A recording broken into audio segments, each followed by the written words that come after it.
Bueno, entonces sigamos con lo que estábamos viendo el otro día. Esto les aclaro que no entra en el parcial. Esto ya va a quedar como parte de la unidad 1.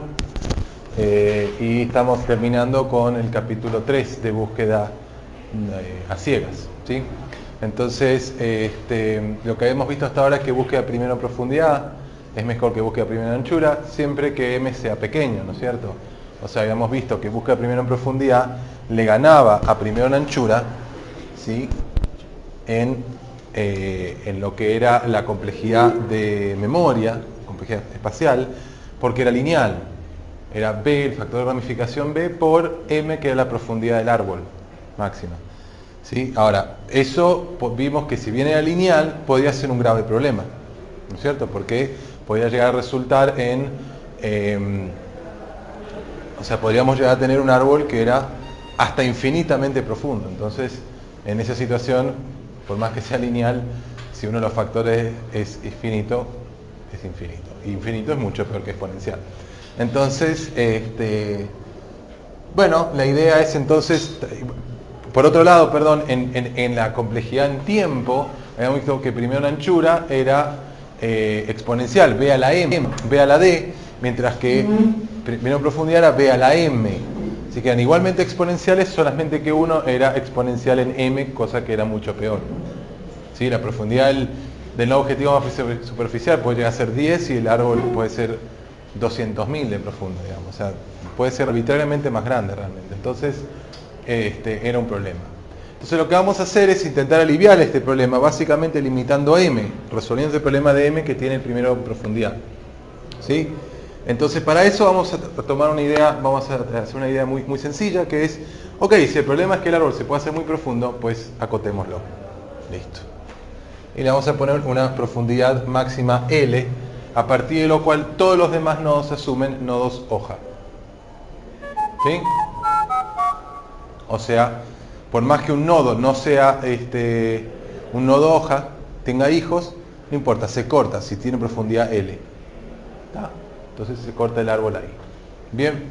Bueno, esta solución es como muy trivial, muy inocente y obviamente trae problemas cuando el L que hemos impuesto es menor que la profundidad del nodo objetivo más superficial, porque entonces no va a encontrar el objetivo, nunca, ¿no es cierto? Pues nunca va a llegar a una profundidad D. Entonces, no solamente no era completo, ¿no? Por las mismas razones que el BPP, digamos, primera profundidad, sino que además ahora tampoco es completo. No era óptimo, perdón, igual que el primera profundidad y ahora tampoco es completo. ¿Sí? Sí obtenemos las ventajas que queríamos, que ahora es exponencial en L y lineal en L para la complejidad en tiempo y en espacio, donde L es menor, L, digamos, no sabemos cuánto es, pero se supone que lo vamos a poner cerca de D. Todavía no sabemos cómo. Así que estamos ahí, hemos avanzado casi nada. ¿Sí? Vamos a ver qué podemos hacer. Primero que nada vamos a plantear el algoritmo y después este algoritmo lo vamos a usar como subrutina en otro algoritmo que va a resolver todos estos problemas que acabamos de ver.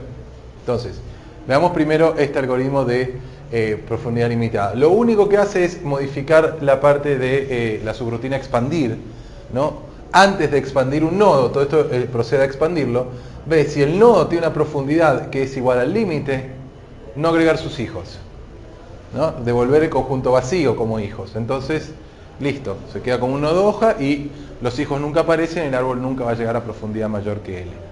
¿Ok?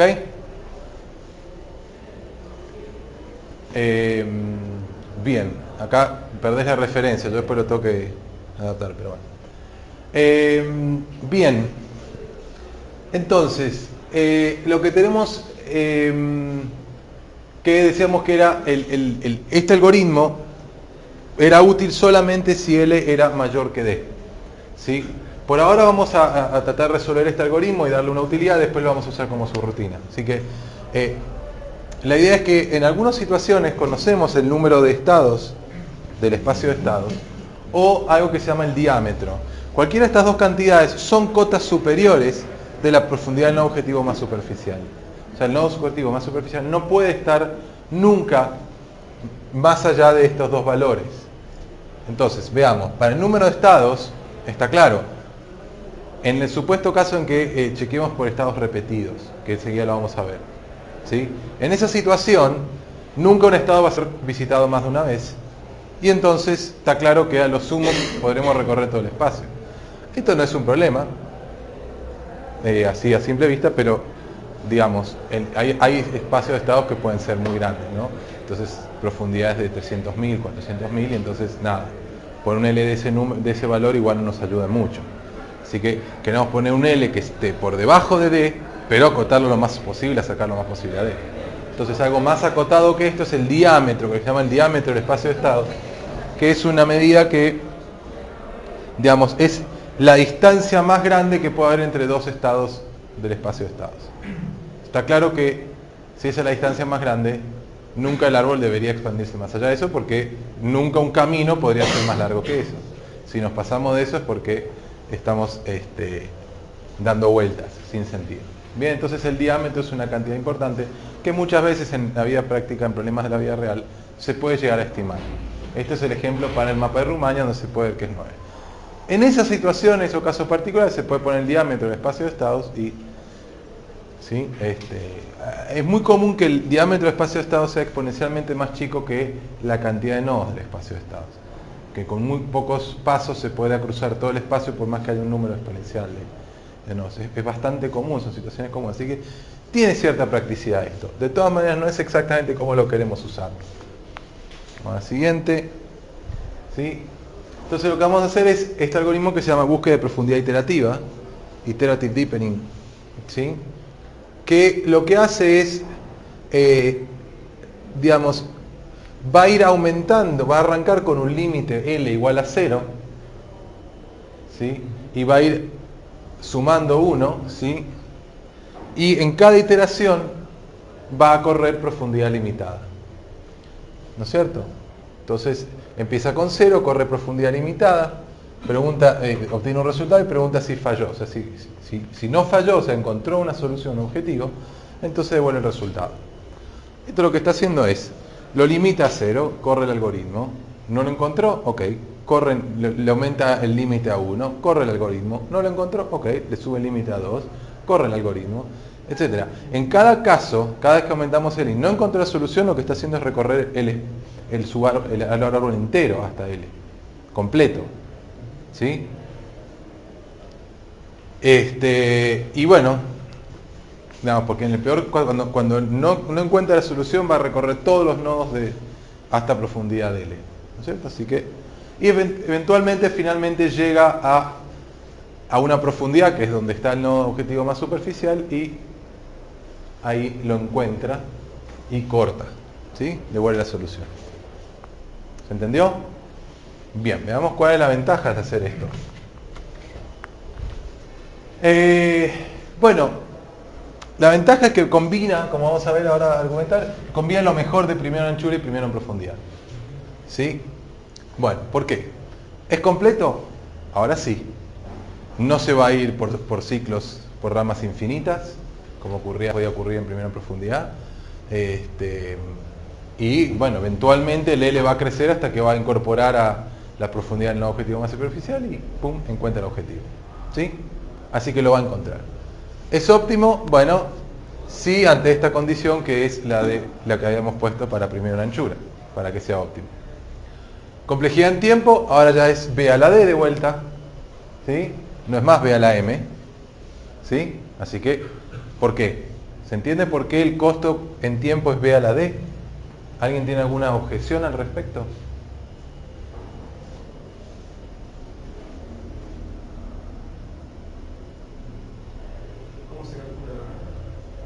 Bueno, pensemos, como hicimos la otra vez, ¿cuántos nodos vamos a tener que expandir hasta encontrar la solución? Supongamos que la solución está a profundidad D, ¿sí? Entonces, supongamos que empezamos en L igual a D, para hacerla simple, no en L igual a 0, en L igual a D. Va a correrlo y lo va a encontrar. ¿Qué costo va a pagar? ¿Una operación? ¿Cuántos nodos tiene que expandir, digamos? El costo, recuerden que lo pagamos como el costo de cada expansión es la misma, entonces, generación, si quieren, para generar un nodo, el costo para generar un nodo es siempre el mismo, entonces lo contamos cantidad de nodos generados. Entonces, ¿cuántos nodos vamos a tener que generar para encontrar la solución si L igual a D?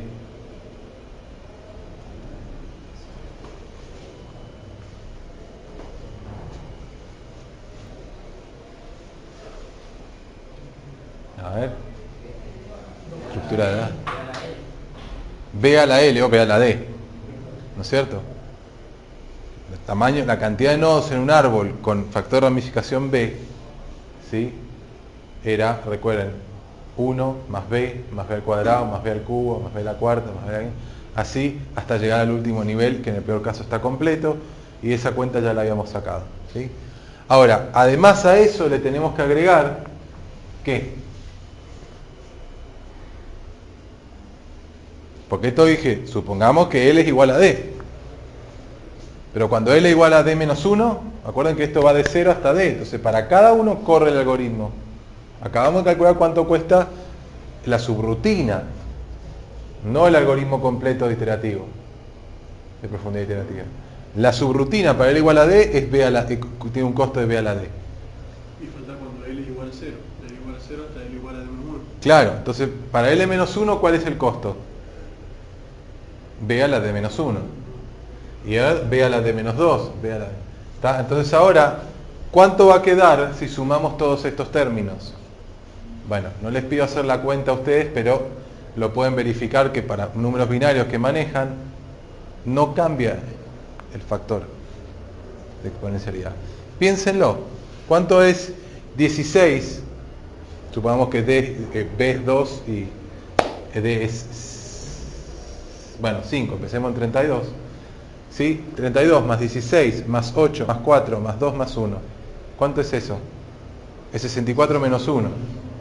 Ya hemos cambiado apenitas el exponente, casi nada, ¿sí? O sea, por todo el trabajo extra que parece que hubiéramos estado haciendo, en realidad pagamos muy poquito extra. Porque todo el problema acá es que cada vez que agregamos un nivel se duplica la cantidad el costo. Entonces, los costos anteriores son muy chicos en comparación. Por eso, hacer esta búsqueda iterativa no es un problema. Es acá el ingenio estuvo ahí. Es decir, che, mira, si iteramos así, nos vamos a encontrar eventualmente el L igual a D, vamos a encontrar a D, vamos a parar en el nodo más superficial, no vamos a pagar, no vamos a tener que irnos por ramas infinitas, ¿sí? Y no pagamos un costo extra. Bien, como si fuera poco, recuperamos la memoria tal cual como la teníamos, pero el costo de memoria, pero ahora en vez de un M tenemos un D, ¿no es cierto? Porque recuerden que el costo acá de memoria, ¿de dónde viene? Y por el primero en profundidad que se va por una rama, ¿sí? Era la longitud de la rama, lo que, ¿no? Siempre teníamos que recordar una rama y los hermanos de cada nodo. Entonces, como la rama más profunda es D, en el peor caso, este es el peor caso de lo que tenemos que recordar en memoria, ¿sí? Así que, ¿ven por qué tenemos lo mejor el primero en anchura y el primero en profundidad? Bien, esto es lo mejor, casi, o sea, lo mejor que hemos visto hasta ahora, sin duda, ¿sí? Tenemos un costo de memoria lineal en D, no en M, exponencial en D, bueno, eso es lo mejor que podemos hacer, y es completo, sí. Óptimo a veces. Como contraparte tenemos costo uniforme que podía llegar a ser, que es óptimo, perdón, y como contraparte tenía un costo de memoria que puede ser exponencial. Así que depende a qué le queremos dar importancia, cuáles algoritmos usaríamos, ¿no es cierto? Bien, vamos al siguiente. Bien, hay una última caso especial que vamos a considerar, que es el de la búsqueda bidireccional, ¿sí? Que es cuando lo que hacemos es iniciar una búsqueda, como hasta ahora, en el estado inicial, y además empezamos una búsqueda hacia atrás, digamos, desde el objetivo, yendo por la función predecesor, no la sucesor, que hay que construir, digamos, pero se puede construir a partir de la sucesor, ¿no? Entonces, un poco de preprocesamiento, pero ¿no? Es cambiar las flechas, el sentido de las flechas al espacio de estado, digamos, ¿no? Estamos, entonces, esa es la idea. ¿Cuál es la ventaja de esto? Bueno, perdón, ¿cómo opera esto? Bueno, entonces se va alternando una búsqueda de otra, cada paso de una búsqueda con el paso de la otra, ¿sí? Y van avanzando las dos búsquedas en paralelo, ¿sí? Y la idea es que reconocer cuándo se encuentran a mitad de camino. Entonces ahora, en vez de hacer un test objetivo para cada vez que expandimos un nodo, en realidad lo que tenemos que testear ya no es más si el nodo al que llegamos es un objetivo, sino el nodo al que llegamos pertenece al otro. O sea, si estamos acá, tenemos que testear si el nodo al cual llegamos es alguno de los nodos que ya se expandieron en la otra búsqueda. ¿Por qué? Porque en ese caso podemos completar el camino hasta el objetivo. ¿Se entiende? Entonces, bueno, ¿cuál es la ventaja de esto? Bueno, que cada árbol ahora, en el peor caso, va a tener que ser expandido hasta una profundidad d sobre 2. Porque la idea, ¿no? Más promedio, bueno, se van a encontrar a mitad de camino. ¿Sí? Y bueno, b a la d sobre 2 más b a la d sobre 2 es muchísimo mejor que b a la d. ¿Sí? Si b en vez fuera 2 a la d sobre 2 más 2 a la d sobre 2, ¿sí? Es 2 veces 2 a la d sobre 2, que es lo mismo que 2 a la d sobre 2 más 1. ¿Me siguen? Eso es muchísimo menor que b a la d. ¿Se entiende por qué es muchísimo menor? Hoy sacamos una cuenta aproximada en la tarde y era el caso de 2 a la 16, que era 64.000, 64K. Puedo estar equivocándome, pero más o menos eso eran los números. Y 2 a la 32 era 3 gigas, o sea, 3.000 millones.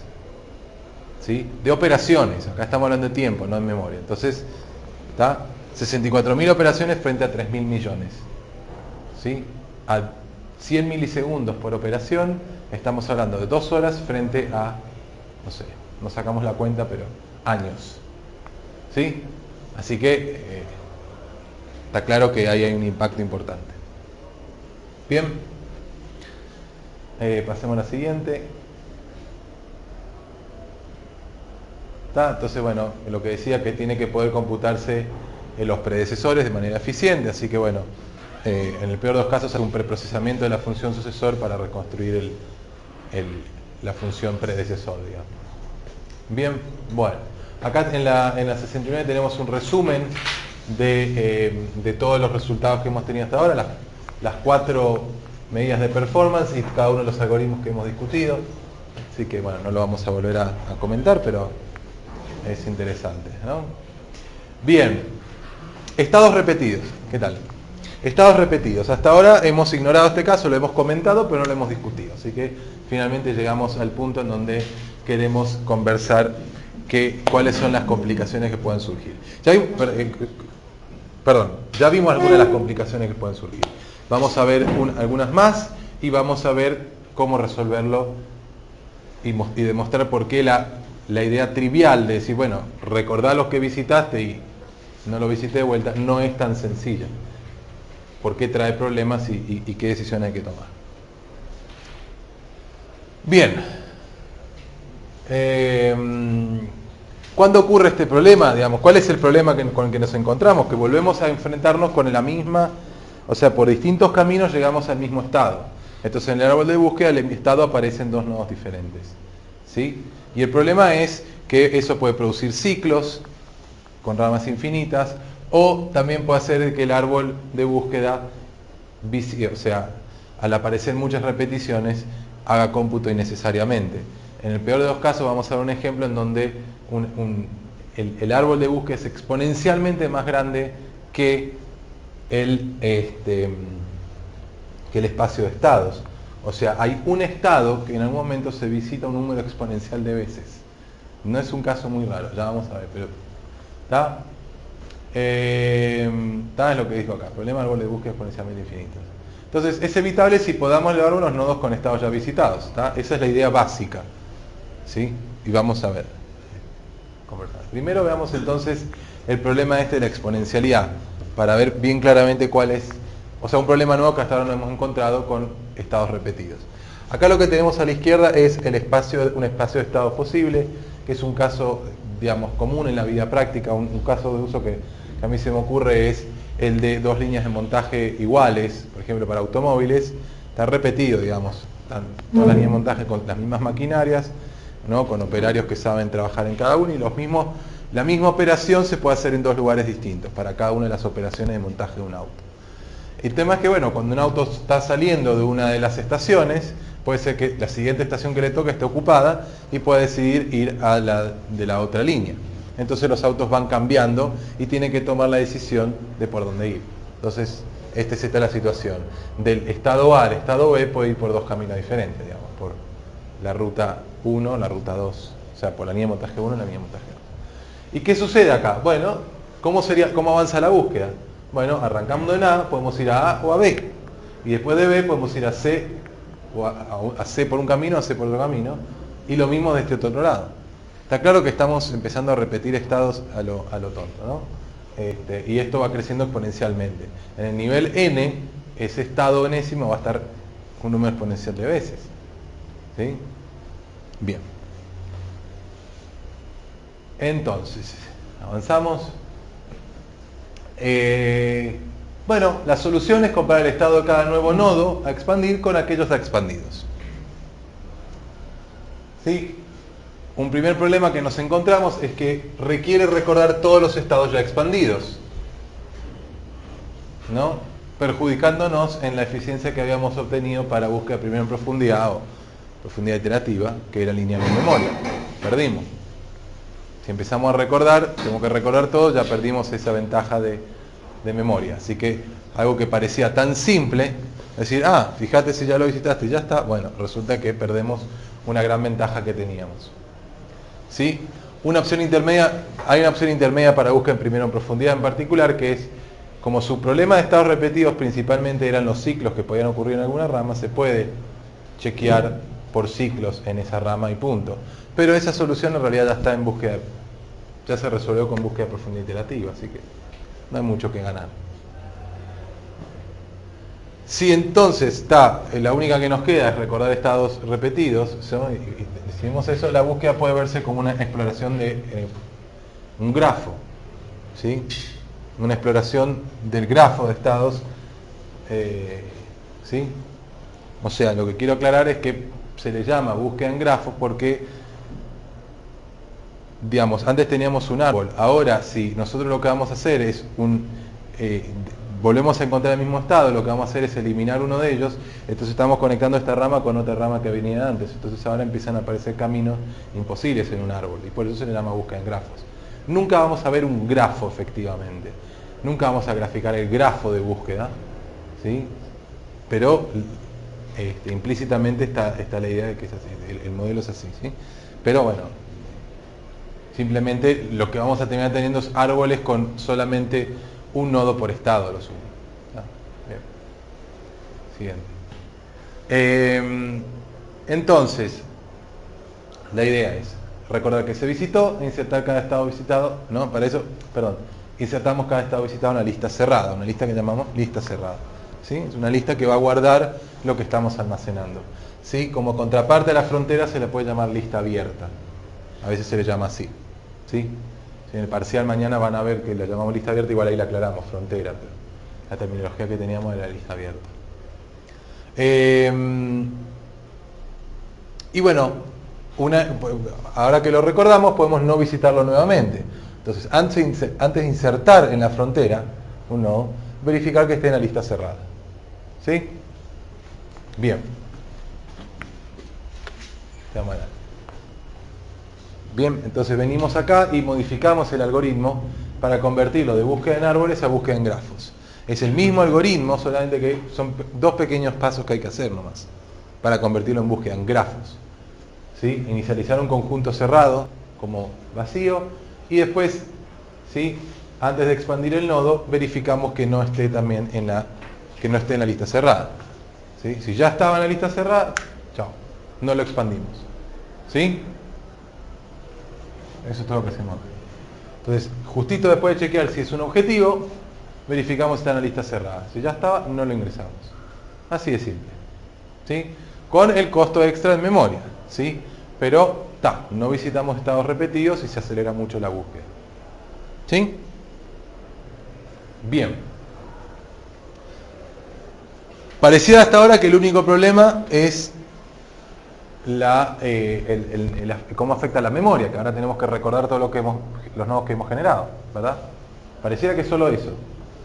Sin embargo, hay otro problemita, y es que puede afectar la optimalidad. Supongamos que el estado, perdón, el nodo nuevo, ahí aparece un nodo nuevo con, o sea, una nueva visita a un mismo estado. Si es una nueva visita a un mismo estado, quiere decir que hemos llegado ahí por distintos caminos, ¿verdad? Si no, si fuera el mismo camino, sería la misma rama. Acá el árbol está representando todos los posibles caminos con los que podemos llegar a un cierto estado. Entonces, llegamos por distintos caminos a ese estado, a ese mismo estado. Por ejemplo, fuimos acá a San Luis vía Ruta 7 o de acá a San Luis vía la ruta de San Rafael. San Rafael y de San Rafael a San Luis. Dos posibles caminos. Bien. Resulta que de ese camino, de ese estado en adelante hasta el objetivo, ¿sí?, hay una distancia mínima, una distancia óptima. No sabemos cuál es, ¿sí? Supongamos que en el caso de San Luis, queremos ir a Buenos Aires, nuestro objetivo es Buenos Aires, la distancia óptima son 750 kilómetros. ¿Está? Bien. Y supongamos que el primer estado, la primera visita al estado, ¿sí?, fue por San Rafael. Así la estrategia nos llevó por ahí. Y primero visitamos San Rafael, de ahí San Luis. Y ahora en otro camino vemos este otro camino que es Mendoza, Desaguadero, San Luis. ¿Sí? Como la que primero visitamos es la de San Rafael, el algoritmo de búsqueda en grafo directamente descarta la segunda. Porque cuando llega a San Luis, dice, pero yo por acá ya pasé, ya visité este estado, lo encuentra en la lista cerrada y descarta ese nodo. ¿Ven algún problema de descartar ese nodo? Perdimos el mejor camino. ¿Sí?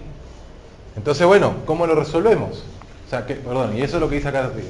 Desecha el último camino repetido descubierto, pero si es mejor el nuevo camino, o sea, es más corto. ¿Está? Para costos constantes esto no puede ocurrir en búsqueda de primera anchura y costo uniforme. Esto no lo vamos a conversar, no lo vamos a detallar por qué. Vamos a estudiar un caso parecido para un algoritmo en el capítulo 4, la estrella. ¿Sí? Pero para estos dos, simplemente lo cuento, no lo explico. Esto no puede ocurrir en búsqueda de primera anchura y costo uniforme. Es decir, siempre el primer camino es el mejor para estas estrategias. ¿Sí? Así que costo uniforme sigue siendo óptimo para búsqueda en grafos. Donde por búsqueda en grafos me refiero a siempre nos quedamos con el primer camino a un estado. Eso es búsqueda en grafos. Búsqueda en grafos siempre se queda con el primero y los demás los descartan. Y en ese caso, conservando el primero y descartando los siguientes, costo uniforme es óptimo. ¿Por qué? Porque garantiza encontrar primero el mejor camino. ¿Sí? En cambio, primero en profundidad y profundidad iterativa es posible que encuentre primero el camino subóptimo.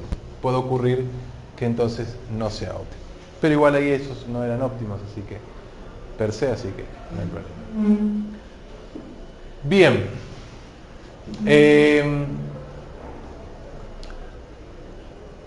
Hay una alternativa que uno se le ocurriría, ¿no? Que sería una bastante obvia y es, pero momento, Facundo, si vos decís que el problema es que descarta el segundo, siendo que el segundo es mejor, ¿por qué no haces una cosa? ¿No podés comparar los costos de camino de cada uno y quedarte con el mejor de los dos? ¿No? Llegamos a San Luis por dos caminos distintos y sabemos, uno me llevó 450 kilómetros, el otro 250. Y listo, descartarle 450. ¿Cuál es el problema? Hay un problema. El problema es el siguiente. Supongamos que estamos en un nodo, ¿sí? El nodo San Luis. El ejemplo que acabamos de ver, ambos subárboles terminaban ahí. O sea, los dos nodos con el estado San Luis eran hoja, pero eso no puede no ser el caso en la vida real, en un problema de búsqueda arbitrario. ¿No? La primera vez que visitamos el estado, puede ser que sigamos visitando para abajo, o sea que de San Luis, la primera vez que vinimos a San Luis por San Rafael, exploramos, nos fuimos a La Pampa, nos fuimos a Santiago del Estero, expandimos todo un subárbol con miles o millones de nodos en el subárbol, cuya raíz es San Luis. ¿Sí? Y para llegar hasta San Luis pagamos 450. Ahora venimos, encontramos de otro camino de 250 kilómetros. Y decimos, ah, pará, uy, no, es mejor el segundo, listo. Y perdemos todo el subárbol. ¿Qué pasa? ¿Por qué no podemos directamente tomar el subárbol del camino 450 y pasarlo al de 250, cambiando los punteros? ¿Se entiende la idea? ¿Por qué no puedo hacer eso? Porque cada uno de los nodos del subárbol tiene almacenado el costo de camino. Y en ese costo de camino está contabilizado 450 kilómetros hasta San Luis, no 250. Con lo cual tendríamos que ir por todos los nodos de ese subárbol y restarle 200 a cada uno. Una operación que nos cuesta, es una operación por nodo generado, con lo cual es casi tan caro como volver a generarlos. ¿Sí? Con lo cual no ganamos nada con moverlo y ya está. Entonces tenemos que volver a generar todo el subárbol para un nodo ya, con un estado ya visitado, y perdemos la gracia de todo esto de búsqueda en grafos, digamos, de evitar estados repetidos. Entonces, sin lugar a dudas, lo más eficiente para hacer es asegurarnos que el primer estado visitado sea el mejor. ¿Ok? Y para costo uniforme eso ya lo tenemos. Y para primero en profundidad y primero en anchura no lo necesitamos igual, porque igual no eran óptimos. ¿Está? Bien. Eso es lo que explica acá. Bien, pasemos a la siguiente. Esto concluye, digamos, el tema de búsqueda en grafos, y ahora pasamos a unos temitas interesantes que les amplian un poco la perspectiva. Voy a ir rápido porque hay serias dudas de que esto entre en un parcial. Puede ser que aparezca algo, no lo descarto, pero voy a considerar que fui rápido. ¿Está? Pero lo quiero contar porque abre un poquito la cabeza. Este año lo puedo dar, siempre lo tuve ahí, nunca llegaba a darlo, nunca alcanzaba, y este año tengo un poco más de tiempo, así que, ¿no? Porque tenemos 2 horas más semanales. Le agrego el temita para aclarar. Esto viene del año pasado, pasa que estas filminas no las toqué este año, ya las voy a editar para publicarlas este año, pero por ahora está la versión del año pasado, por eso hice omitido el MC0, que no es un mensaje para ustedes. ¿Ok? Bien, hasta ahora asumimos que el entorno es totalmente observable y determinista, ¿no es cierto? Eso es lo que habíamos asumido para las búsquedas hasta ahora. ¿Sí? Y además que la gente conoce el efecto de cada acción, ¿no? Por ser determinista. Bien. O sea que la gente puede calcular el estado resultado de cualquier secuencia de acciones. ¿Sí? De antemano, antes de ejecutarlas, porque sabe a dónde va para cada estado y pum, sabe dónde está, entonces puede hacer todo lo que estaba haciendo hasta ahora. ¿Sí? En particular, la percepción no le era importante. No necesitaba percibir nada. Él sabía que empezaba el estado inicial, eso vería en la formulación del problema, y después sabía que si ejecutaba tal acción iba a parar a tal estado. No había chance, no tenía que después cerciorarse que efectivamente llegó a ese estado. Ahora, si ya el entorno es parcialmente observable o no determinista, tiene que empezar a aprovechar sus observaciones para ver a dónde fue a parar, en qué estado fue. Bien, sí. Entonces lo que vamos a hacer es relajar estas suposiciones, ¿no? Vamos a considerar estas dos situaciones. Problemas sin sensores, acciones deterministas, pero no tiene ningún sensor, es totalmente no observable, digamos. Y la otra situación es un problema de contingencia, que se llaman, que ocurre cuando el entorno es parcialmente observable y acciones inciertas. ¿Sí? O sea, relajamos las dos situaciones, las dos características del entorno. En ese caso, las percepciones van a proporcionar una nueva información, ¿no? Es importante. Bien, veamos entonces. Es un lindo ejemplo. Lo que tenemos acá es, en el caso del problema sin sensores, que la gente no sabe en qué estado está. No tiene idea, no tiene nada, no tiene ningún tipo de indicio de dónde está. ¿Sí? Y sin embargo, quiere llegar al objetivo.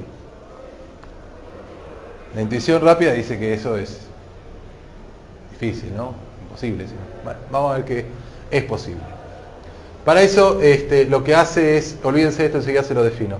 Lo que vamos a hacer es arrancar, ¿sí?, en la gente, manteniendo en su cabeza, en su CPU, en su memoria, ¿sí?, diciendo, bueno, ¿qué estados, ¿sí?, son los que todavía es posible que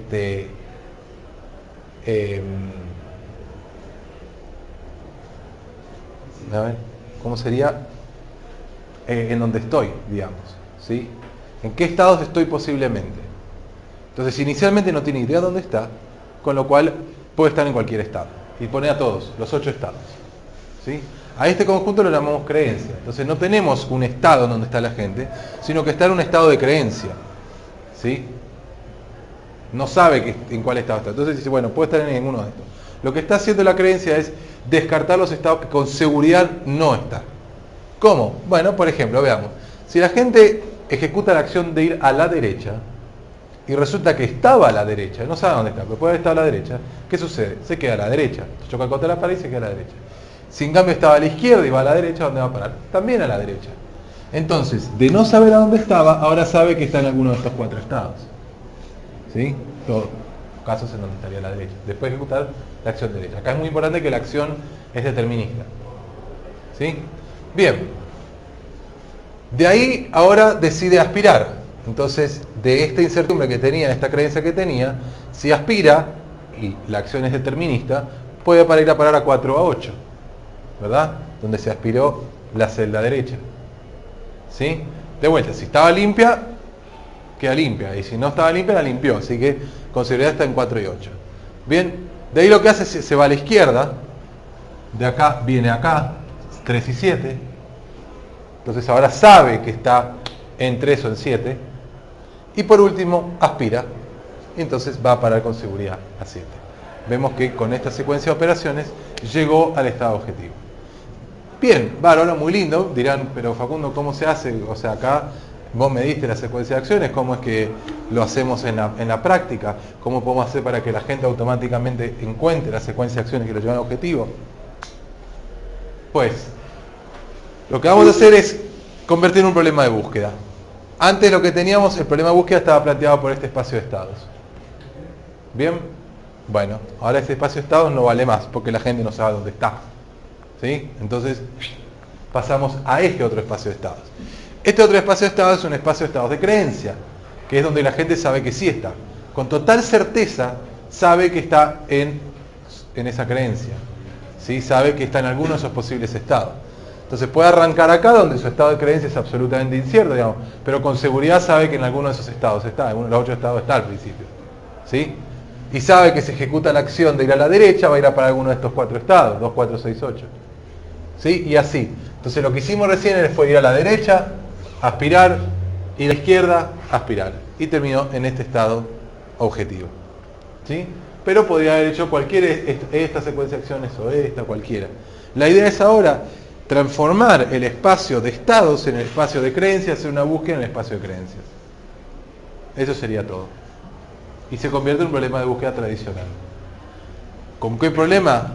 Y el problema es que el espacio de creencias, a ver, creo que lo dice la siguiente filmina, ¿sí? Si el espacio de estados contiene n estados, el espacio de estado de creencias contiene 2 a la n estados. Un poquito más, así que hay una explosión exponencial ahí, pero bueno, para ciertos casos se puede resolver, casos sencillos se puede resolver igual. ¿Sí? Esto a su vez se puede extender a acciones no deterministas. Las acciones no deterministas no son con incerteza total, ¿sí? Lo que va a empezar a ocurrir es que van a aparecer, igual vamos a poder eliminar estados, porque, digamos, no es que no determinista quiere decir que si yo ejecuto una acción puedo ir a parar a cualquier estado. No, igual está acotado. No sé si va a ir a este o a este, pero alguno de estos dos voy, ni a este, ni a este, ni a este. ¿Está? Entonces igual está acotado y igual le va a costar un poco más, pero no le explico el detalle, pero les doy la intuición de que también se puede resolver. Bien, y esto nos lleva a los problemas de contingencia, ¿sí? Bueno, que me lo voy a saltear, ¿sí? Porque en realidad no la terminé de procesar y en la tarde me di cuenta que tenía que pensar un rato y estamos hoy a las corridas, así que directamente queda fuera. ¿Ok? Bien, vamos a cortar acá, vamos a tomar un recadito. Apretá N, igual, y cuando yo te diga, cortamos. 1, 2.